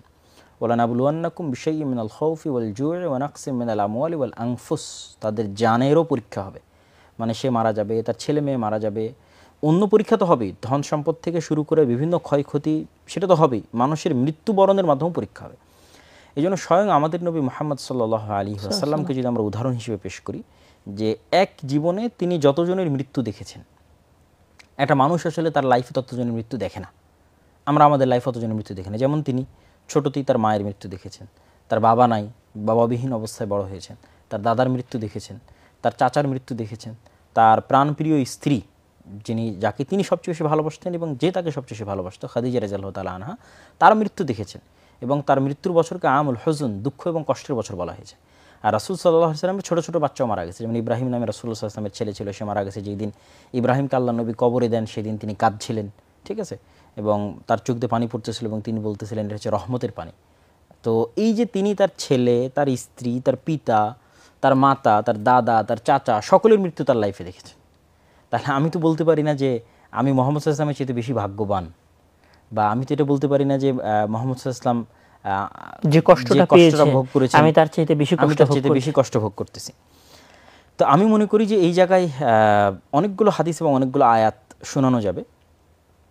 সেক্ষেত্রে একটা হাদিস যদি আমি এখানে তুলে ধরতে চাই, যেটা রাসূলুল্লাহ সাল্লাল্লাহু আলাইহি ওয়াসাল্লাম শুধু সন্তানের মৃত্যুকে সামনে রেখে একটা হাদিস তিনি বলেছেন যে ইযা মাতা ওয়ালাদুল আবদ ক্বালা আল্লাহু লিমালাইকাতিহি, যখন কোনো বান্দার সন্তান মারা যায় তখন আল্লাহ সুবহানাহু ওয়া তাআলা ফেরেশতাদের বলেন কবাজতুম ওয়ালাদা আবদি, তোমরা আমার বান্দার ছেলের জীবন কবজ করে নিয়ে এসেছো?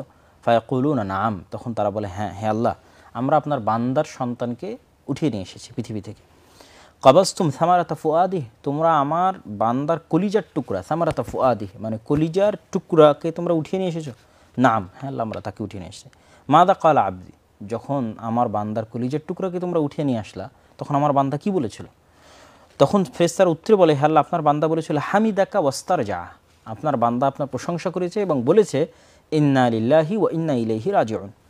ফায়াকুল, তখন আল্লাহ বলে ইবনু লিআবদি বাইতান ফিল জান্নাহ ওয়া সাম্মুহু বাইতাল হামদ, তোমরা আমার এই বান্দার জন্য, যে বান্দা তার সন্তানকে হারানোর পরেও আমার প্রশংসা করতে পারে, তার জন্য জান্নাতে একটা ঘর তৈরি করো এবং ওই ঘরের নাম দাও বাইতুল হামদ।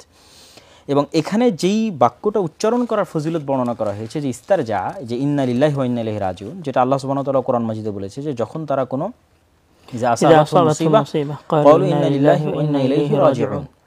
যে তারা যদি কোনো বিপদগ্রস্ত হয় তারা ইন্না লিল্লাহি ওয়া ইন্না ইলাইহি রাজিউন বলে। এই জিনিসটা আমরা মুখে বলি, ফেসবুকে ব্যবহার করি, কিন্তু এটার গূঢ় রহস্যটা কিন্তু আমাদের জানা নাই। সেটা হচ্ছে যে আমি ঘোষণা দিচ্ছি যে আমি আমার নিজের মালিক না, আমার মালিকও আল্লাহ। তাহলে আমার নিজের জীবনের মালিক যদি আমি না হই, তাহলে আমার সন্তানের জীবনের মালিক আমি কিভাবে হলাম? আর আমরা সবাই যেহেতু একদিন না একদিন আল্লাহর কাছে ফিরে যাব, একদিন আগে অথবা একদিন পরে, তাহলে আল্লাহ সুবহানাহু ওয়া তাআলা আমার সন্তান উঠিয়ে নিলে তিনি চাইলে আমাকে উঠিয়ে নিতে পারতেন, এটা তার কাছে কঠিন কিছু নয়। তাহলে আমরা এখানে ঘোষণা দিচ্ছি যে আমি নিজেরই মালিক না, তাহলে আমার সন্তান, আমার টাকা পয়সা, আমার ধন দৌলত, সেগুলোর মালিক আমি কীভাবে হই? তাহলে ওইটা হারানোতে আমি কষ্ট কীভাবে পাই? সব কিছুর মালিকই আল্লাহ, আল্লাহই উঠিয়ে নিয়েছে, আমাকে চাইলে আল্লাহ আমাকে উঠিয়ে নিতে পারতেন। তাহলে যেহেতু আমার সব কিছুর মালিক এবং দেনেওয়ালা আমাকে দিয়েছেন আল্লাহ সুবহানাহু ওয়া তাআলা, তো আল্লাহ উঠিয়ে নিয়েছেন, এই জন্য আমি আল্লাহর সিদ্ধান্তের উপর সন্তুষ্ট আছি এবং রাজি এবং খুশি আছি। তো অন্য একটা হাদিস রাসূলুল্লাহ সাল্লাল্লাহু আলাইহি ওয়াসাল্লাম বলতেছেন যে কেউ যদি কোনো বিপদগ্রস্ত হয়ে এই দোয়াটা পড়ে যে ইন্না লিল্লাহি ওয়া ইন্না ইলাইহি রাজিউন, তাহলে আল্লাহ সুবহানাহু ওয়া তাআলা তার যে জিনিসটা হারিয়ে গেছে সেটার চাইতে উত্তম জিনিস আল্লাহ সুবহানাহু ওয়া তাআলা তাকে দান করে। তো উম্মে সালামা রাদিয়াল্লাহু তাআলা আনহা একবার বলছিলেন যে আমার তো স্বামী হারিয়ে গেছে, তা আমি ইন্না লিল্লাহি ওয়া ইন্না ইলাইহি রাজিউন বলে আমি আসলে কি পাবো? আমি এর চেয়ে উত্তম কী পাবো? পরবর্তীতে দেখা গেল যে উম্মে সালামা রাদিয়াল্লাহু তাআলা আনহা রাসূল সাল্লাল্লাহু আলাইহি ওয়াসাল্লামের সাথে বিবাহ হয়েছে। তো এই হাদিসটার প্রতি আমাদের বিশ্বাস রাখতে হবে যে আমার সন্তান মারা গেছে, অবশ্যই এর মধ্যে কোনো না কোনো কল্যাণ আল্লাহ সুবহানাহু ওয়া তাআলা নিহিত রেখেছেন, যেটা আমি জানি না, কেননা আমার কাছে এই সময়টা অনেক লম্বা, আর আল্লাহ সুবহানাহু ওয়া তাআলার কাছে এই সময়টা অনেক অল্প। আমাদের কাছে 16 বছর মনে হয়েছে জুলুম নির্যাতন অনেক লম্বা, কিন্তু আল্লাহ সুবহানাহু ওয়া তাআলার কাছে এটা কিছুই না। আর আল্লাহ সুবহানাহু ওয়া তাআলা লাতিফ, তিনি সব কিছু খুব ধীর স্থিরভাবে এবং সূক্ষ্মভাবে করেন, এবং তিনি জানেন এরপরে কি হবে, এরপরে কি হবে আমরা তো জানি না। আমরা জানি না, এই জন্য আমরা হতাশাগ্রস্ত হই, আমরা চিন্তাগ্রস্ত হই। যেমন খিজির আলাইহিস সালাতু ওয়াস সালামের ঘটনায় যদি আমরা দেখি, যিনি একটা ছোট বাচ্চাকে মেরে ফেলে দিলেন, মুসা আলাইহিস সালাম বলল কেন মারলেন? তো উনি জানতেন না যে আসলে কি আছে। তো উনি বলল যে এই বাচ্চা যদি বড় হতো তাহলে পিতা মাতাকে হত্যা করতো। তো আসলে কোনটার মধ্যে কি কল্যাণ আছে সেটা যেহেতু আমরা জানি না, যিনি লাতিফ তিনি জানেন, সেহেতু তার ফায়সালা এবং তার সিদ্ধান্তের উপর আমাদের সন্তুষ্ট থাকা এবং আমাদের রাজি এবং খুশি থাকা অত্যন্ত জরুরি। আর আসলে সবরের উপর এত অসংখ্য ফজিলত এবং এত অসংখ্য হাদিস আছে যেটা আসলে বলে শেষ করা যাবে না, এবং এত আয়াত আল্লাহ সুবহানাহু ওয়া তাআলা পবিত্র কোরআন মাজিদে অবতীর্ণ করেছেন সবরের জন্য। এমনকি সর্বোচ্চ যে মর্যাদাটা আল্লাহ সুবহানাহু ওয়া তাআলা, সেটাও আল্লাহ সুবহানাহু ওয়া তাআলা সবরের জন্য দিয়েছেন, যে ইন্নাল্লাহা মা'আস সাবিরিন।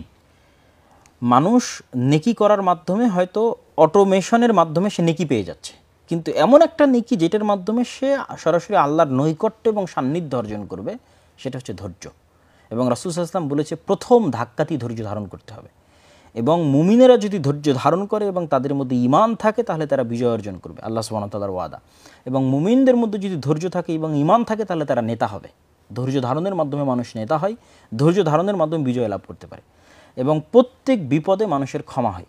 যেমন রাসূল সাল্লাল্লাহু আলাইহি ওয়াসাল্লাম বলেছেন মা ইউসিবুল মুসলিম মিন নাসাবিন ওয়ালা ওয়াসাবিন ওয়ালা হাম্মিন, একটা যদি কাঁটাও ফুটে তার বিনিময়ে আল্লাহ সুবহানাহু ওয়া তাআলা তাকে কোনো না কোনো গুনাহ থেকে আল্লাহ সুবহানাহু ওয়া তাআলা তাকে আল্লাহ আসলে মুমিনকে যে বিপদ দেন সেই বিপদের মধ্যে আসলে দুইটা বিষয় থাকে। একটা হচ্ছে আল্লাহ তাআলা মুমিনের ঈমান পরীক্ষা করেন, একটা হচ্ছে ইবতিলা, যে আসলে আমার বান্দার ঈমানের কি অবস্থা। যেমন মহান আল্লাহ তাআলা বিভিন্ন নবীগণকে পরীক্ষা করেছেন, ইউসুফ আলাইহিস সালাতু ওয়াস সালাম, ওয়াইদ ইবতালা ইব্রাহিম রাব্বুহু, এবং যে 5 জনকে উলুল আজম বলা হয়, যে সেই 5 জনের মূল কারণই হচ্ছে তাদেরকে আল্লাহ অনেক বেশি পরীক্ষা করেছেন এবং তারা পরীক্ষায় ধৈর্য ধারণ করেছে। একটা হচ্ছে এখানে একটা বিষয় আছে, একটা হচ্ছে পরীক্ষায় ধৈর্য ধারণ করা। আল্লাহ তাআলা বান্দাকে পরীক্ষা করার জন্য বিপদ দেন, এটা আমাদেরকে জানতে হবে।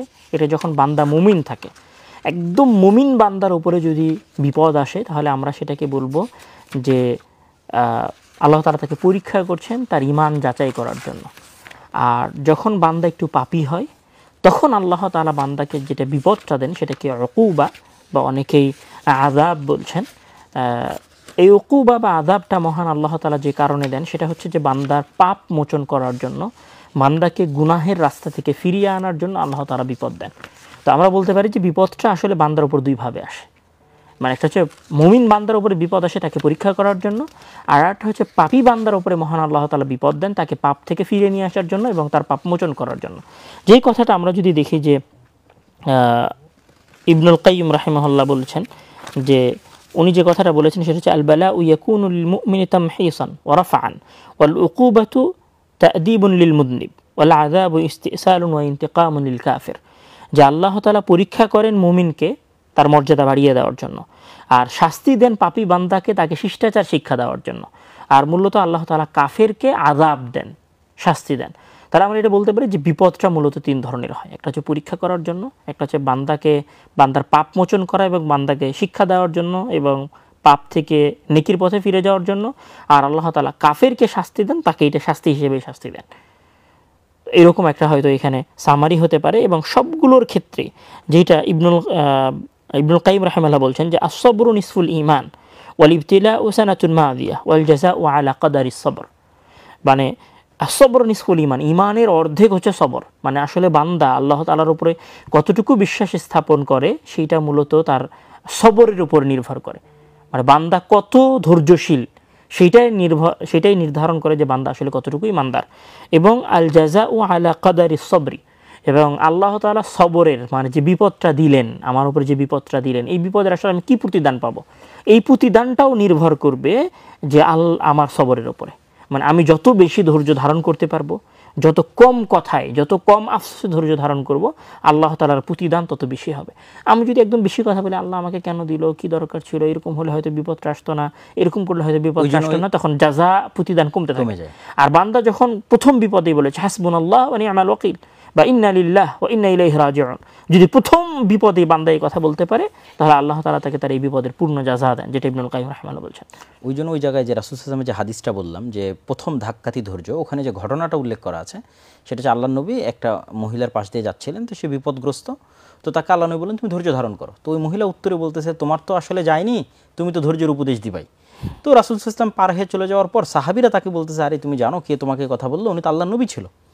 তখন ওই মেয়ে তাড়াহুড়ো করে উঠে গিয়ে রাসূল সাল্লাল্লাহু আলাইহি ওয়াসাল্লামকে আমার ভুল হয়েছে, আমি ধৈর্য ধারণ করবো। তখন আল্লাহ নবী বলছে শোনো, ধৈর্য ধারণ প্রথম ধাক্কাতেই, মানে তোমাকে আসলে ধৈর্য শুরুতেই রাখতে হতো। তো এখানে দুটো ঘটনা বলে আমি আমার দিক থেকে ধৈর্যের আলোচনা শেষ করে দেবো, যেহেতু ধৈর্যের উপর ইবনুল কাইয়িম রাহিমাহুল্লাহর সম্পূর্ণ আলাদা একটা বই আছে, উদ্দাতুস সাবিরিন এবং যাখিরাতুশ শাকিরিন, যেখানে তিনি ব্যাপক আলোচনা করেছেন ধৈর্যের কত স্তর হতে পারে, ধৈর্য সংক্রান্ত কত আয়াত আছে, ধৈর্যের মাধ্যমে মানুষ কী কী ফলাফল এবং কী কী রেজাল্ট পায়, অসংখ্য আলোচনা। তো সেই দুইটা হাদিস হচ্ছে যে একবার এক মহিলা রাসূল সাল্লাল্লাহু আলাইহি ওয়াসাল্লামের কাছে এসে তার অসুস্থতার দুঃখ এবং কষ্ট আল্লাহ নবীর সামনে তুলে ধরলেন। তো আল্লাহ নবী তাকে চিকিৎসার বিষয়ে পরামর্শ দিলেন, তো কিন্তু তার পাশাপাশি তিনি আর একটা অপশন দিলেন যে তুমি ধৈর্য ধরবা কিনা। তখন সে মহিলা আবার পাল্টা উত্তর দিল আমি ধৈর্য ধরলে কি প্রতিদান পাবো, ধৈর্য ধরলে আল্লাহ সুবহানাহু ওয়া তাআলা তোমাকে জান্নাত দেবে। সে বলল ঠিক আছে, আমি আমার এই অসুস্থতার উপরই ধৈর্য ধারণ করছি, আমি এটার আর কোনো চিকিৎসা চাচ্ছি না, আপনি আমার জন্য দোয়া করেন যেন আমি ধৈর্য ধারণের বিনিময়ে কী পাই, জান্নাত পাই। আর আরেকটা হাদিস সেটা হচ্ছে যে তালহা রাদিয়াল্লাহু তাআলা তিনি একদিন তার ছেলে মারা যায়, তো তার স্ত্রী তার ছেলে মৃত্যুবরণের কোনো খবর তার স্বামীকে তিনি দেননি। এত হিম্মতওয়ালা এবং এত উঁচু ধৈর্য ধারণকারিণী এবং আল্লাহর ফায়সালার উপর সন্তুষ্ট অর্জনকারিণী মহিলা যে তিনি নিজে ওই মৃত সন্তানের কাফন দাফন সব কিছুর ব্যবস্থা করেছে, সব কিছুর ব্যবস্থা করে ওই রাতেই তিনি সাজগোজ করে স্বামীর জন্য অপেক্ষা করেছে। যেই দিন তার ছেলে মারা গেছে সেই দিন তিনি সকল কাফন দাফন কমপ্লিট করে সাজগোজ করে স্বামীর জন্য অপেক্ষায় আছে। তারপরে রাতে ধীরস্থিরভাবে স্বামীকে বলতেছে বিছানায় গিয়ে যে আল্লাহ, মানে এরকম একটা বাক্য আছে যে যদি আল্লাহ কোনো আমানত দেয় বা আল্লাহর দেওয়া যদি কিছু থাকে সেটা যদি আল্লাহ নিয়ে যেতে চায় আপনি দিবেন না? হ্যাঁ অবশ্যই দেবো। আল্লাহ সুবহানাহু ওয়া তাআলা আপনাকে ছেলে দিয়েছিল, আল্লাহ আপনার ছেলে নিয়ে গেছে। তো তার আগ পর্যন্ত উনি তার স্বামীকে জানতেই দেননি যে এত বড় দুর্ঘটনা ঘটে গেছে। এবং পরবর্তীতে ওই রাতের ফলে তিনি আবার পরবর্তীতে সন্তান, হ্যাঁ, তিনি পরবর্তীতে আবার সন্তান সম্ভবা হন এবং আল্লাহ সুবহানাহু ওয়া তাআলা সন্তান দান করে। তো এই যে ধৈর্য ধারণের দুটো ঘটনা এবং আরও অসংখ্য ঘটনা আছে। আমরা ইউসুফ আলাইহিস সালাতু ওয়াস সালামের ঘটনা যদি বলি, যে তার মতো দুঃখ কষ্ট তো আমরা কখনই পাইনি। ছোটবেলায় পিতামাতা থেকে হারিয়ে যাওয়া, মানুষের বাড়িতে কাজ করে খাওয়া, জেলখানায় 7 বছর খাটা, মিথ্যা বাবা আইয়ুবের ধৈর্য, হ্যাঁ, এবং তারপরে হচ্ছে আরেকটা ধৈর্য ধারণের ঘটনা বলতে পারি আমরা আসহাবুল হুদুদ, যাদেরকে আগুনে পুড়িয়ে দেওয়া হয়েছিল। আল্লাহ নবী বলতেছে যে তোমরা কিভাবে স্বপ্ন দেখো যে তোমরা জান্নাতে যাবা, যে অথচ তোমাদের উপর সেই দিন আসেনি যে কষ্ট দুঃখ তোমাদের পূর্ববর্তী উম্মতেরা করেছিল। তো সেটা কি ছিল, যে ইমানের কারণে তাদেরকে বলা হচ্ছে তোমরা আগুনে পোড়ানো হবে। তখন ছোট্ট একটা বাচ্চা সহ মা গিয়ে, মা চিন্তা করতেছে আমি যদি ইমান ত্যাগ করি তাহলে আমার বাচ্চা বেঁচে যাবে, আর যদি আমি ইমান ত্যাগ না করি তাহলে আগুনে বাচ্চা সহ পুড়তে হবে, তাহলে আমি কি করব? তখন কোলের বাচ্চা বলে উঠতেছে যে আপনি আগুনে লাফ দেন এবং এখানেই এটার মধ্যে জান্নাত আছে। এবং কিয়ামতের পূর্ব মুহূর্তেও কিন্তু দাজ্জালের ক্ষেত্রে একই ঘটনা ঘটবে, তার জাহান্নামই হবে মানুষের জন্য জান্নাত। তো এই বিপদ আপদগুলো দিয়ে কিন্তু আল্লাহ মানুষের ইমানকে শক্তিশালী করে এবং মানুষকে খুব পাওয়ারফুল করে। যেমন আমি যদি মনে করি যে গাজার মানুষের উপরে যে বিপদ, তাদের যে পরিমাণ ইমান শক্তিশালী হচ্ছে, তারা দাজ্জালের ফিতনা মোকাবেলা করার জন্য প্রস্তুত হয়ে যাচ্ছে। আর আমরা যারা হয়তো প্রচুর আরামায়েশে আছি, সেই দুঃখ কষ্ট হয়তো দেখছি না, আমরা কিন্তু অতি দ্রুত পথভ্রষ্ট হয়ে যাব এবং অতি দ্রুত হিম্মত হারিয়ে ফেলবো। কেন আমরা ওই ধরনের বিপদ মোকাবেলা করে পরীক্ষিত হয়নি। তো মানুষ যেমন স্বর্ণকে আগুনে পুড়িয়ে খাঁটি করা হয়, ঠিক তেমনি আল্লাহ সুবহানাহু ওয়া তাআলা বান্দাকে বিপদ দিয়ে পরীক্ষা করে তাকে শক্তিশালী করেন। যেমন ইব্রাহিম আলাইহিস সালামকে শক্তিশালী করেছে, মুহাম্মদ সাল্লাল্লাহু আলাইহি ওয়াসাল্লামকে শক্তিশালী করেছে। তো আমার আলোচনার একদম শেষে চলে আসছি, সেটা হচ্ছে সবর এবং রেজার মধ্যে একটা পার্থক্য করেছে ইবনুল কাইয়িম রাহিমাহুল্লাহ। রেজা হচ্ছে সন্তুষ্টি। তো উনি বলতেছেন যে সন্তুষ্টির লেভেলে সবাই পৌঁছতে পারে না। যেমন ওই মেয়েটা বললো যে আমি অসুস্থতার চিকিৎসাই করব না, মানে সে তার উপর যে বিপদ আসতেছে সেটা স্বেচ্ছায় মেনে নিচ্ছে এবং সেটার উপর সন্তুষ্ট থাকতেছে। এই পর্যায়ে খুব কম সংখ্যক মানুষ পৌঁছতে পারে। আর এই পর্যায়ে পৌঁছার জন্য মানুষকে চেষ্টাও করতে হবে এরকমটা নয়, কেননা মানুষের স্বাভাবিক গতি অনুযায়ী তাকে আগাতে হবে। নাহলে অনেক সময় দুর্বল ইমানদারের মানুষ যদি ওইরকম পর্যায়ে পৌঁছার চেষ্টা করে, সে অনেক সময় ইমান হারিয়েও ফেলতে পারে। তো যাদের ইমান খুব মজবুত একমাত্র তারাই রেজার পর্যায়ে পৌঁছার জন্য চেষ্টা করতে পারে। যে আমি আমার সাথে যা ঘটেছে আল্লাহ সুবহানাহু ওয়া তাআলার এই সিদ্ধান্তে শুধু ধৈর্য ধারণ করছি না, বরং ওই সিদ্ধান্তের উপর সন্তুষ্টি প্রকাশ করছি এবং আনন্দ প্রকাশ করছি যে আমার প্রতিপালক আমার জন্য এই সিদ্ধান্ত গ্রহণ করেছে। যেহেতু আমার প্রতিপালক আমার জন্য এই সিদ্ধান্ত গ্রহণ করেছে, তো আমি সিদ্ধান্তের উপর সন্তুষ্ট। তো এই লেভেলে পৌঁছার মতো ঈমান আসলে সবার হয় না, তবে যেই লেভেল পর্যন্ত পৌঁছাটা সবার জরুরি সেটা হচ্ছে ধৈর্য। যে অন্তরে একটু কষ্ট থাকবে, মেনে নিতে একটু কষ্ট হবে, তারপরও ঠিক আছে, এটা তাকদিরে ছিল, আল্লাহ এটা ফায়সালা করে রেখেছিল, ঠিক আছে আমি এটা ধৈর্য ধারণ করে মেনে নিচ্ছি। পরিপূর্ণ সন্তুষ্টির সাথে নয়, কিন্তু ধৈর্য ধারণ করা এতটুকু প্রত্যেক মুমিনের কর্তব্য। আসলে আমাদের এই কথাগুলোর সাথে মাইলস্টোনের এই ঘটনা, বাংলাদেশের সামরিক সক্ষমতার এই কথাগুলোর আসলে আমরা কিভাবে কানেকশন জুড়ব? আসলে বাংলাদেশের মাইলস্টোনের যে ঘটনা, সেই ঘটনার সাথে এই পরের অংশের কানেকশনটা হবে অভিভাবকদের সাথে, যাদের বাচ্চা হারিয়ে গেছে। মানে পরের অংশ যেটা আমরা ধৈর্য এবং আল্লাহর সিদ্ধান্তের উপর সন্তুষ্টির যে আলোচনাটা করলাম, এবং আমরা যারা এটি দেখে কষ্ট পাচ্ছি তাদের প্রত্যেককে মনে করতে হবে যে এরকম নিষ্পাপ নিষ্কলুষ ছোট ছোট বাচ্চাগুলো, তারা এরকম একটা বিপদের সম্মুখীন হলো কোনো প্রকার অপরাধ ছাড়া। গাজার বাচ্চার কি অপরাধ? তারও তো কোনো অপরাধ নাই, তাদেরকে এর চেয়েও বেশি ভয়ঙ্করভাবে আকাশ থেকে এসে বিমান ধ্বংস করে দিয়ে যাচ্ছে। তাহলে আমাদের রাস্তা কি?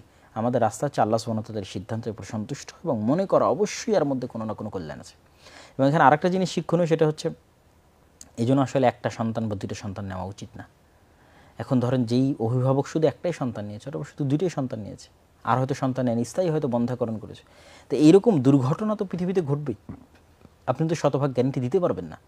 এই জন্য সন্তান একটু বেশি রাখাই ভালো। এই জন্য শাইখ আব্দুর রাজ্জাক বিন ইউসুফ বহু বক্তব্যে বলেছে যে সন্তান একটা দুইটা না মরলে জান্নাত কিভাবে নিশ্চিত হবে, ওনার কিন্তু বহু বক্তব্যে বলা আছে। তা আপনার যদি 8টা 10টা সন্তান না হয়, তাহলে একটা দুইটা মরবে কিভাবে? আর একটা দুইটা না মরলে আপনি জান্নাত কিভাবে নিশ্চিত করবেন? কেন এই ছোটো ছোটো বাচ্চাগুলো যারা নিষ্পাপ অবস্থায় মারা যায়, এরা তাদের পিতামাতাকে জান্নাতে না নিয়ে যাওয়া পর্যন্ত তারা জান্নাতে যাবে না, এবং তারা ইব্রাহিম আলাইহিস সালাতু ওয়াস সালামের সাথে জান্নাতে অবস্থান করবে। তো এটা তো অনেক বড় সম্মানের বিষয়, এবং এই সম্মানটা আরও বাড়ে যখন পিতামাতা ধৈর্য ধারণ করে, এই ফায়সালার উপর ধৈর্য ধারণ করে, তখন এই সম্মানটা আরও বাড়ে। তো সেই জায়গায় যদি আমাদের শুধু একটাই বা দুইটা সন্তান থাকে, তাহলে তো আমরা আসলে আরও বেশি হতাশাগ্রস্ত হব। তো এই জন্য আমি মনে করি যে আমাদের অবশ্যই সকলের অত্যাধিক সন্তান নেওয়া উচিত, এবং মানসিকভাবে প্রিপার থাকা উচিত, প্রস্তুত থাকা উচিত যে আল্লাহ সুবহানাহু ওয়া তাআলা আমাদের যে কোনো সময় যে কোনো পরীক্ষা নিতে পারে। আমার সন্তানকে নিতে পারে, আমাকেও নিতে পারে, আমার ধন সম্পদকেও নিতে পারে। তাহলে এই পর্বের আলোচনাটা হচ্ছে মাইলস্টোনের যে শিক্ষার্থী, তাদের বন্ধুবান্ধব, তাদের ক্লাসমেট, তাদের ওই স্কুলের টিচার, ওই স্কুলের বাচ্চা যারা মারা গেছে, তাদের অভিভাবক, সকলের জন্য এই পর্বের আলোচনাটা। আর শুরুর যে আলোচনাটা করলাম, এই আলোচনাটা হচ্ছে এই যে বিমানটা বিধ্বস্ত হলে, ইসলাম তো কখনোই বলে না যে আমরা বাস্তবিক যে লজিক আছে, কার্যকরণের যে সূত্র আছে, ফিজিক্স যে আছে, এইটাকে অস্বীকার করার কথা তো ইসলাম কখনো বলে না। ইসলামে আল্লাহ ভরসা উটকে বেঁধে রাখার পরেই, চেষ্টার পরেই, প্রত্যেকটা জায়গায়, এমনকি যে সমস্ত জায়গায় অলৌকিক ঘটনা ঘটেছে সেখানেও চেষ্টা আছে। অলৌকিক ঘটনা বলতে আল্লাহ সুবহানাহু ওয়া তাআলা ফেরাউনকে ডুবিয়ে দিলেন, এটা তো অলৌকিক ঘটনা। তো ওখানে কি মুসা আলাইহিস সালামকে কোনো প্রকার চেষ্টা করা ছাড়াই ফেরাউনকে ডুবিয়ে দিয়েছে না? মুসা আলাইহিস সালামকে বলা হয়েছে তোমার লাঠি বাড়ি মারো, এতটুকু চেষ্টাও তোমাকে করতে হবে। জাকারিয়া আলাইহিস সালামকে সন্তান দানের ক্ষেত্রে বলা হয়েছে যে তুমি 3 দিন চুপ করে থাকো, 3 দিন চুপ করে থাকো এবং আল্লাহর কাছে চাইতে হয়েছে, জিকির করতে হয়েছে, আল্লাহর তাসবিহ পাঠ করো। মুসা আলাইহিস সালাতু ওয়াস সালামকে আল্লাহ জিহ্বা ঠিক করে দিতে পারতেন, কিন্তু আমাকে দোয়া শিখিয়ে দেওয়া হয়েছে, রব্বি ইশরাহ লি সাদরি, এটা বলো, তাহলে আল্লাহ তোমার দোয়া শিখিয়ে দেবে। কোনো কিছু আল্লাহ সুবহানাহু ওয়া তাআলা মানুষ চেষ্টা না করলে আল্লাহ সুবহানাহু ওয়া তাআলা দেন না। তো তার মানে কি আমরা এইভাবে আমাদের দেশকে, পুরো 20 কোটি জনগণকে পার্শ্ববর্তী দাদাবাবুদের দেশের সামনে একটা আত্মহত্যার বিশাল মঞ্চ এবং দ্বিতীয় গাজা হিসেবে উপস্থাপন করে দিব? কোনো প্রস্তুতি গ্রহণ করব না? আর এই 24-এর গণ অভ্যুত্থানের রক্তাক্ত ছাত্রদের মৃত্যুর উপর যে সরকার দাঁড়িয়ে আছে, সেই সরকারও যদি নতজানু হয়, সেই সরকারও যদি ফাইটার জেট ক্রয় করতে এইদিকে ডানে বামে তাকায় এবং ভয় পায়, এবং তুরস্ক থেকে, পাকিস্তান থেকে, চায়না থেকে যদি উন্নত মানের ফাইটার জেট না ক্রয় করে, আমি তো দেখতেছি যে আমরা আগে ছিলাম ভারতের দাদাবাবুদের গোলাম, এই সরকার তো এসে দেখছে আমাদের পাশ্চাত্য প্রভুদের গোলাম বানানোর চেষ্টা করতেছে। জাতিসংঘের যে কি একটা মানবাধিকার কমিশনের যে অফিস, এখানে কথাটা চলে আসলো। আসলে মানবাধিকার কমিশনের ক্ষতি আছে, অবশ্যই ক্ষতি আছে, কিন্তু বাংলাদেশের রাজনীতিতে স্থিতিশীলতা নিয়ে আসার জন্য হয়তো এই ধরনের কিছু একটা প্রয়োজন আছে না। এটা হচ্ছে, এটার ক্ষতির দিকটা বেশি। এটা প্রায় বাংলাদেশের সকল আলেম ওলামা এবং সকল যতগুলো ইসলামী দল আছে তারা এই বিষয়ে একমত যে এটার ক্ষতির দিকটা বেশি, এবং কোথাও গিয়ে তারা আসলে তেমন কোনো উপকার করতে পারেনি। এটার ক্ষতিটা কোথায় হবে? এরা মানবাধিকারের নাম দিয়ে সমকামীরা, LGBT, এলজিবিটিকিউ, এদের ক্ষমতায়ন, ওদের ক্ষমতায়ন এবং ওদের নিরাপত্তার ব্যবস্থা বাকি আসলে যুদ্ধের কোনো নিরাপত্তার ব্যবস্থা তারা করতে পারবে করতে পারবে, আজাদিই তো পারিনি। আমার নিজের নিরাপত্তা আমাকেই করতে হবে, কেউ এসে করে দিবে না। সর্বশেষ আমরা একটা কথা দিয়ে আলোচনা শেষ করতে পারি। ইবনুল কাইয়িম রাহিমাহুল্লাহ বলছেন যে আল বালাউ ইমতিহানুম মিনাল্লাহি লিআবদিহি লিয়ারফা বিহি দারাজাত। আল্লাহ তাআলা তার মুমিন বান্দাকে পরীক্ষা করেন যেটা দিয়ে তার মর্যাদা বৃদ্ধি করে। ওয়া ইউকাফিরু আনহু খাতিআত, এবং এই পরীক্ষার মাধ্যমে তার আল্লাহ তাআলা পাপ মোচন করে দেন। আর ওয়া আম্মাল আযাব ফাহুয়া জাযাউন আলা যুনুবি ওয়াল মাআসি, আর আযাব শাস্তিটা হয় বান্দার পাপ এবং সীমালঙ্ঘনের কারণে। ওয়াইদা আসররা আলাইহাল আবদু ওয়ালাম ইয়াতুব। তো আল্লাহ তাআলা যেন আমাদের সকল অভিভাবকগণকে এই বিপদে ধৈর্য ধারণ করার তৌফিক দান করে, এবং আল্লাহ তাআলা যেন তাদের এই বিপদের মাধ্যমে তাদের গুনাহ মাফ করে দেয়। এবং তাদের এখানে গুরুত্বপূর্ণ কয়েকটা বিষয়, সেটা হচ্ছে যে আমরা এর আগের কয়েকটা লাইভে প্রশ্ন নিইনি। আচ্ছা, এই লাইভে গুরুত্বপূর্ণ কিছু প্রশ্ন আসছে। আসলে প্রশ্ন নিলে লাইভে মানুষ কানেক্টেড হয় বেশি, তাদের আজ অনেক কিছু জানার আগ্রহ থাকে। এর আগের 2 লাইভেও প্রচুর প্রশ্ন আসছে যে আব্দুর রহিম কেন আমাদের এই আলোচনায় উপস্থিত হয় না। আব্দুর রহিম দেশে নাই, আসলে আব্দুর রহিম মিশরে আছে, সে বাংলাদেশে আসলে আমরা তাকে লাইভে যুক্ত করব ইনশাআল্লাহ। তো আব্দুর রহিম আসলে দেশে নাই, সে মিশর আল আজহার বিশ্ববিদ্যালয়ে মাস্টার্স করতেছে। এখানে একজন বলেছে জাতিসংঘের মানবাধিকার কমিশন নিয়ে কিছু বললে ভালো হয়। আপনার জিজ্ঞাসা ছাড়াই আমরা আসলে মানবাধিকার না, তারপরে বাংলাদেশের রাজনৈতিক বিষয়গুলো নিয়ে একটা আলোচনা হতে পারে হয়তো। হ্যাঁ, আলাদা একটা দিনে সেটা আলোচনা হতে পারে। তবে অল্প একটু আমরা এখানে আসলে করে ফেলেছি।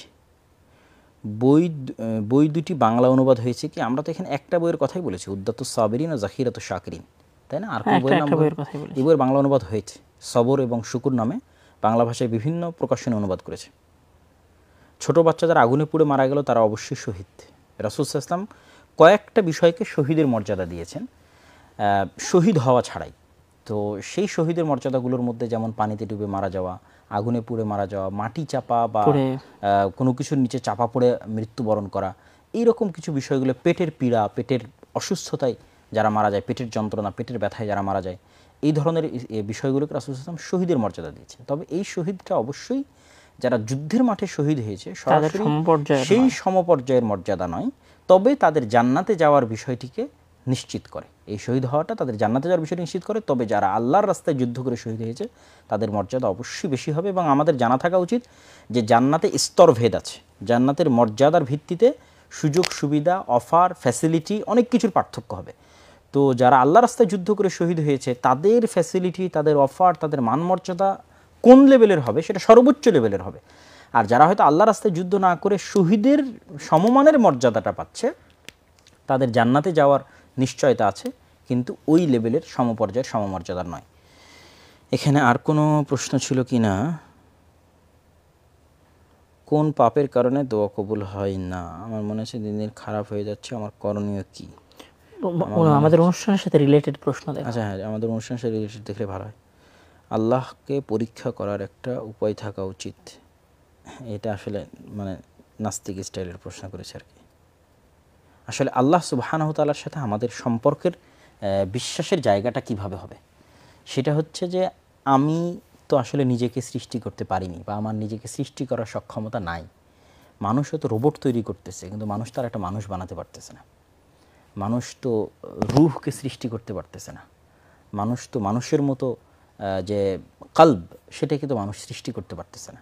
তাহলে যে আল্লাহ সুবহানাহু ওয়া তাআলা আমাকে সৃষ্টি করেছেন, সে আল্লাহ সুবহানাহু ওয়া তাআলার অসংখ্য নিয়ামত আমরা ভোগ করতেছি, এবং সেই নিয়ামতগুলোকে যদি আমরা সামনে রাখি তাহলে আমাদের এই বিপদ আপদকে কিছু মনে হবে না। কেন কিছু মনে হবে না? দেখেন, ওই আসলে কথা লম্বা হয়েছে, শেষ করি, কেন কথাগুলো আমরা আগে বলে ফেলেছি। ওয়াইন্না ইলাইহি রাজিউন, আমাদেরকে তো আল্লাহর কাছে যেতেই হবে। ভাই, আপনি যদি গ্যারেন্টি দিতে পারতেন যে হ্যাঁ পৃথিবীতে কেউ আজীবন বেঁচে থাকবে, তাহলে না হয় বুঝতাম যে মৃত্যুবরণ করা আল্লাহ কেন তাকে মৃত্যু দিল। মৃত্যুবরণ তো করতেই হবে, একদিন আগে অথবা একদিন পরে। আপনি কি কোনো নিশ্চয়তা দিতে পারবেন যে বাচ্চা আজকে মারা গেলে সে বাচ্চা আর 100 বছর পর বেঁচে থাকতো, আর 200 বছর বেঁচে? অসম্ভব, তাকে মৃত্যুবরণ করতেই হতো। সুতরাং এই জিনিসটাকে নিশ্চিত হতে হবে যে আমাদের সকলকে মৃত্যুবরণ করতে হবে। অতএব মৃত্যুবরণ বড় কোনো বিপদ নয়, এটা বাস্তবতা। জাস্ট সময়ের পার্থক্য, ধরনের পার্থক্য। কেউ হয়তো অ্যাক্সিডেন্ট করে মারা যাচ্ছে, কেউ বমের আঘাতে মারা যাচ্ছে, কেউ এখানে বিমান ক্র্যাশে মারা যাচ্ছে, কেউ বাড়িতে পড়ে মারা যাচ্ছে, কেউ অসুখ বিসুখ হয়ে মারা যাচ্ছে, কেউ স্বাভাবিকভাবে মারা যাচ্ছে, কিন্তু মারা যাচ্ছে। সুতরাং এটা আপনাকে মেনে নেওয়ার পর আপনাকে প্রশ্ন করতে হবে যে এটা আসলে বিপদ কিনা। তখন তো আসলে মনে হবে এটা কোনো বিপদই না, ভাই মারা যেত, আমি একদিন আগে মারা গেলাম, এভাবে মারা গেলাম, এতটুকুই কষ্ট, একটা ছোট বাচ্চা মারা গেল। তো আমরা তো শুরুই করলাম যাকে রাসূল সাল্লাল্লাহু আলাইহি ওয়াসাল্লাম, যাকে আল্লাহ সুবহানাহু ওয়া তাআলা সবচেয়ে বেশি ভালোবাসতেন, তার বাচ্চা মারা গেছে, সেটা দিয়ে আমরা আমাদের আলোচনা শুরু করেছি। সুতরাং এটা নিয়ে আমি মনে করি যে ইমানকে যদি আমরা শক্তিশালী না করতে পারি, তাকদীরের প্রতি বিশ্বাসকে যদি আমরা শক্তিশালী না করতে পারি, ওগুলো নিয়েও আমাদের আলাদা আলাদা পর্ব থাকা উচিত বা আলোচনা থাকা উচিত, তাহলে ওই জিনিসগুলো মানুষের কাছে আরও ক্লিয়ার হবে। তো আমরা আমাদের আজকের এই অনুষ্ঠান শেষের দিকে নিয়ে যাচ্ছি ইনশাআল্লাহ। এরপরেও যখন আপনাদের সামনে আমরা আসবো গল্পে কিছুক্ষণে, তখন আপনারা টপিক রিলেটেড প্রশ্ন করিয়েন, আমরা উত্তর দেবো ইনশাআল্লাহ। আর পরবর্তী কোনো অনুষ্ঠানে আব্দুর রহিম আপনাদের সাথে যুক্ত হবে ইনশাআল্লাহ। তো আমরা আল্লাহ সুবহানাহু ওয়া তাআলার নিকটে দোয়া করি যে বিপদগ্রস্ত যে শিশুরা আছে, যারা এখনও অসুস্থ অবস্থায় বার্ন কাতরাচ্ছে, আল্লাহ সুবহানাহু ওয়া তাআলা তাদের কষ্টকে লাঘব করে দিক, এবং তাদের জন্য যদি বেঁচে থাকা কল্যাণকর হয় তাহলে আল্লাহ সুবহানাহু ওয়া তাআলা তাদেরকে দ্রুত আরোগ্য দান করুক। আর আমরা যারা পৃথিবীতে বেঁচে আছি আসলে প্রত্যেকেই যেন আল্লাহ সুবহানাহু ওয়া তাআলা ঈমানের উপর মৃত্যু দান করে। তবে এখানে আরেকটা জিনিস আমি বলে রাখি যে দুনিয়াবি যত বাহ্যিক যত প্রোটেকশন আছে, তার বাইরেও একটা আসলে প্রোটেকশন থাকে, সেটা হচ্ছে জিকির এবং দোয়ার প্রোটেকশন। এটা আসলে সবসময় আমাদের নেওয়া উচিত, কেন বাংলাদেশের মতো জায়গায় আমি দেখেছি বাংলাদেশের জীবনের 1 সেকেন্ডেরও নিশ্চয়তা নেই। আমাদের শেখ মানসুর বলতেন, আমাদের বাংলাদেশের রাস্তা দেখে, শেখ মানসুর খালাপ, ওই যে আগের দার্সে যারা আলোচনা করলাম, বাংলাদেশের রাস্তা এবং গাড়ি ঘোড়া দেখে বলতেন যে এখানে প্রতি সেকেন্ডে যে মানুষ বেঁচে আছে এটা আল্লাহর দয়া। এখানে তো প্রতি সেকেন্ডে মানুষ মারা উচিত, যেভাবে রাস্তাঘাটের অবস্থা আর যেভাবে গাড়ি চলাচলের অবস্থা, আর যেভাবে রাস্তাঘাটে গরু, ছাগল, মহিষ, তারপরে যে মুরগি, তারপরে যে ধান শুকানো হচ্ছে, সাইকেল, অটোরিকশা, রিক্সা, গাড়ি, ট্রাক, মানে কত রকমের ভ্যারাইটিস কার্যক্রম এক রাস্তার উপর চলে, দোকান পাট, ফুটপাত, হ্যাঁ, উনি এগুলো দেখে বলতেছে যে এখানে প্রতি সেকেন্ডে যে মানুষ বেঁচে আছে এটা আল্লাহর দয়া। বলছে বাঙালিদের উপর বিশেষ দয়ার কারণে এরা বেঁচে আছে। তো আমি যেটা চিন্তা করি যে আমরা আসলে সবসময় মৃত্যুর হুমকির মুখে আছি। তো এই মৃত্যুর হুমকির মোকাবেলায় দুনিয়াবি কোনো প্রোটেকশন আমাদের হাতে নাই। তো সেহেতু আমাদের প্রত্যেকের যে আধ্যাত্মিক প্রোটেকশন আছে এটা নেওয়া উচিত। শুধু আপনি আপনার বাচ্চাকে স্কুলে পাঠানোর সময় আস্তাউদিকুমুল্লাহ যে দোয়া বলে বিদায় দিতে হয়, সেই দোয়া বলে বিদায় দিলেন কিনা? আপনার বাচ্চা বাড়ি থেকে বের হওয়ার যে দোয়া বিসমিল্লাহি তাওয়াক্কালতু আলাল্লাহ সেটা বলে বের হলো কিনা? গাড়িতে ওঠার সময় আল্লাহ সুবহানাহু ওয়া তাআলার জিকির করলো কিনা? ক্লাসে ঢোকার সময় আসসালামু আলাইকুম বলে প্রবেশ করলো কিনা? এগুলো হচ্ছে আধ্যাত্মিক প্রোটেকশন। এই প্রোটেকশনগুলো জোরদার করুন, কেননা বাংলাদেশে বাহ্যিক প্রোটেকশনের কোনো রাস্তা নাই। শুধু আধ্যাত্মিক প্রোটেকশন আসলে জাস্ট প্রোটেকশনের জন্য নয়, বরং আমি বলবো যে আসলে যেহেতু এখানে জীবন মানের কোনো নিরাপত্তা নাই, তখন এখানে আল্লাহর কাছে ঈমান নিয়ে যাওয়াটাই চ্যালেঞ্জিং বিষয়। তো জিকিরের উপরে থাকলে অন্তত এতটুকু প্রশান্তি পাওয়া যাবে যে আমি ঈমানের সাথে আমার রবের কাছে গেছি, আমার সন্তানটা ঈমানের সহিত আমার রবের কাছে গেছে। এই জীবনে সে হয়তো কষ্ট সহ্য করেছে, কিন্তু আমি এতটুকু নিশ্চিত সে ভালো ছিল, যেহেতু যেতেই হচ্ছে ঈমান এবং আখলাক, যেহেতু আমাদের এই দেশে জীবনের কোনো গ্যারান্টি নাই। অবশ্যই ঈমান এবং আখলাকের দিক থেকে অন্তত সে ভালো ছিল। আল্লাহ তাআলা যেন অন্তত তার ঈমানের জন্য তাকে জান্নাতি দিয়ে দেয়। এখন সে মারাও গেল, আবার তার ঈমানও ঠিক থাকলো না, তাহলে তো আসলে এইগুলো হারালাম, ওইগুলো হারালাম। এখানে একটা মজার কথা বলি যে বাংলাদেশের খাবারের মধ্যে যে ভেজাল, তো আমি মাঝে মধ্যেই এটা চেষ্টা করি যে বিসমিল্লাহি লা ইয়াদুররু মা ইসমিহি শাইউন ফিল আরদি ওয়া লা ফিস সামাই ওয়া সামিউল আলিম, যে হে আল্লাহ আমি আপনার নামে শুরু করতেছি, যার নাম দিয়ে শুরু করলে কোনো পৃথিবীতে কেউ কিছু ক্ষতি করতে পারবে না। তা আমাদের এই দেশে বাহ্যিকভাবে বেঁচে থাকার আসলে কোনো মাধ্যম নাই। যেহেতু বাহ্যিকভাবে বেঁচে থাকার কোনো মাধ্যম নাই, আমরা তৈরি করার চেষ্টা করব, সেটা নিয়ে আমরা আলোচনা করলাম, সচেতনতা তৈরি করা, দেশের নেতৃত্ব ঠিক করা, কিন্তু যতক্ষণ নাই ততক্ষণ আমরা অন্তত জিকিরের মাধ্যমে আধ্যাত্মিক প্রোটেকশনটা আমরা নেওয়ার চেষ্টা করি আমাদের বাচ্চাদের, আমাদের সন্তানদের। কবুল করুক। আমরা আলোচনা শেষ করতে পারি। আমরা আসলে আপনাদের থেকে বিদায় নিচ্ছি, আবারও দোয়া করি আল্লাহ সুবহানাহু ওয়া তাআলা আমাদের সকলকে ঈমানের উপর রাখুক, ঈমানের উপর মৃত্যু দান করুক, এবং যারা আসলে গেছে তাদেরকে আল্লাহ সুবহানাহু ওয়া তাআলা শাহাদাতের মর্যাদা দান করুক, যারা বেঁচে আছে তাদেরকে আল্লাহ সুস্থ দান করুক, আল্লাহুম্মা আমিন, এবং তাদের পরিবারকে আল্লাহ ধৈর্য ধারণ করার তৌফিক দান করুক। আল্লাহুম্মা আমিন।